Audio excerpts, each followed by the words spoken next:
Aïe, aïe, aïe, aïe, aïe, aïe, aïe. C'est extraordinaire le jour de l'Aïloula de Rabbi Haim Pinto. Il s'est passé quelque chose de magnifique. J'étais jeune.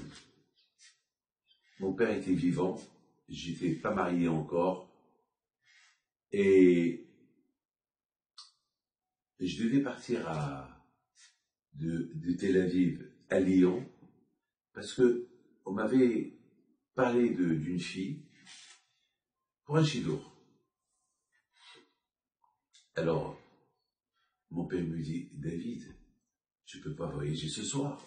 C'est là le ton grand-père, Rabbi Haim Pinto de Casablanca. Demain tu voyages. Non, papa, il y a un chidour, mais le chidour, ils peuvent te le faire demain. Et je lui dis, papa. Il m'a dit, de toute façon, cette fille-là, c'est pas pour toi. À cette époque, j'avais, je pense, 24, 25 ans. J'ai pris l'avion. Air France, que Dieu préserve. Après une demi-heure depuis le décollage, il y avait des trous d'air. C'était tellement dangereux, jusqu'à que les pilotes avaient dit au staff de l'avion, asseyez-vous, attachez vos ceintures. Et vraiment, et moi j'étais assis vers la fin de l'avion, et ça résonnait, c'était vraiment, j'étais Hachem. Alors je commençais à réfléchir, je dis peut-être, j'ai mal fait de prendre l'avion, j'ai pas écouté mon père, c'est l'Aïloula de Rabbi Haim Pinto, et pourquoi j'ai pris l'avion. Et vraiment, ben maintenant, tout le monde a eu peur. Ça s'est calmé un peu, encore ça recommence. Ça s'est calmé un peu, encore ça recommence. J'ai compris, j'ai dit, tout cela, c'est à cause de moi. Je dis, Hachem, pardonne-moi. Voilà, je demande pardon, je suis jeune. Voilà, et j'ai fait une bonne teshuva, et j'ai fait des promesses pour avancer devant Hachem. Et j'ai vu que les gens qui me connaissaient me regardaient. Qui veut dire, alors, prie pour nous. Et je leur disais, moi aussi je prie, pas que pour moi aussi je suis avec vous. Bon, grâce à la fin, on est bien arrivé à Lyon, et finalement c'était pas ça. Dès que je l'ai vu, c'était pas ça. Et aussi, dès qu'elle m'a vu, elle a compris que je suis pas pour elle, donc, bonjour, au revoir. C'est tout. Dans la fin, j'ai perdu. Parce que j'ai raté l'aigle d'homme et Pinto, et la peur de l'avion, Et à partir de ce jour-là, j'ai commencé à réfléchir mieux combien il faut respecter les tzadikim. Et surtout, tes grands-parents qui étaient tzadikim. Ça, c'est une histoire que jamais j'oublierai. Une autre fois, j'ai eu une histoire avec l'avion. J'étais avec le Rabbi Yoel Ifergan. On était à Los Angeles. Et pendant une semaine ou 2 semaines, c'était une vieille histoire. Et maintenant, on retourne sur Paris. Donc, on devait faire Los Angeles, New York, Paris. Et vous savez, lorsque l'avion il décolle en face d'une montagne qui est à peu près une vingtaine de kilomètres.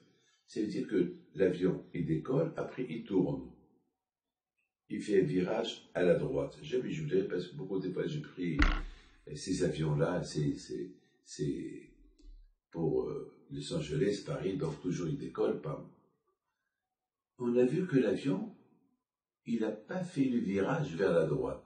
Il se dirige vers la montagne. Et à un moment donné, il a tourné. Mais vraiment, on était trop proche de la montagne. C'est que Dieu préserve, c'est un accident. Et pendant une demi-heure, l'avion il tournait et encore il tournait sur lui. Encore on arrivait à la montagne. La peur. On voyait vraiment la montagne. On était peut-être à quelques mètres de la montagne. Chez Mishmok, c'est la peur. Et du coup, j'avais la barbe, j'avais le chapeau, tout le monde qui me regarde. On dirait que soudainement, je suis devenu le pilote de l'avion. Il y avait là-bas aussi un prêtre qui me regarde. Et moi aussi, je le regarde. Je dis, alors, quoi? Toi aussi, tu es prêtre. Prie toi aussi, que tu veux. Et tout le monde qui me regarde. Et je me rappelle, il y avait une femme, elle a crié, Hey, Rabbi, you pray. Et je lui dis, yes. Et bon, à un moment donné, l'avion, le pilote, il n'a rien dit pendant une demi-heure. Et à la fin, le pilote, il a dit, bon, on avait un petit problème, c'est que il y avait quelque chose qui était coincé, et bon, on a su la réparer. Il n'a pas dit grâce à Dieu. Il a dit on a su la réparer, c'est tout. Il n'a pas compris que celui qui l'a réparé, c'est le bon Dieu. Mais le but de mon histoire, c'est de vous dire que pendant qu'on a un problème, c'est là que chacun se réveille et cherche Dieu. Pourquoi on ne cherche pas Dieu lorsque tout va bien? Pourquoi on cherche Dieu uniquement lorsque rien ne va plus? Et lorsque tout va bien, on oublie ce qu'on a cherché. On oublie le bon Dieu. Comme ces pilotes-là. Ils ont vu un problème. Non. Ils ont dit on a su le réparer. Alors que nous, qu'on n'est pas des pilotes, on avait peur, on a prié à Kadosh Baruch Hu. Parce que eux, leur tête, elle est dans le mécanisme. On va réparer. Mais c'est eux qui pensaient à Dieu. Ils auraient réparé l'avion pendant le vol depuis longtemps. Mais parce qu'ils veulent réparer sans l'aide d'Hachem, alors ça a pris du temps. Et s'ils auraient réussi, parce que nous tous on a prié. C'est-à-dire que nous on est mieux qu'eux. Nous on a vite cherché et découvert qu'il y a Kadosh Baruch Hu, et eux, les pilotes, ils n'ont pas. Parce que leur tête c'est dans le mécanisme. Il faut chercher le mécanisme. Mais bon, Hachem qu'on a prié. Simplement, je voulais vous raconter ces deux histoires-là, de l'avion, et pour vous rappeler que Hachem, il est partout. Et il est dans les endroits les plus dangereux. Il peut vous sauver là-bas. Dans les endroits les moins dangereux. Et que Hachem, il va faire qu'il n'y aura pas de danger. Et que ça restera toujours moins dangereux. Mais il faut avoir l'Emouna. Et cette Emouna, on l'apprend de tout ce qu'on lit sur Abraham, Yitzhak, Yaakov. Comment il se comportait et comment il se conduit avec Akadosh Baruch Hu. Que le bon Dieu vous protège et vous donne la santé. Amen. Que la santé.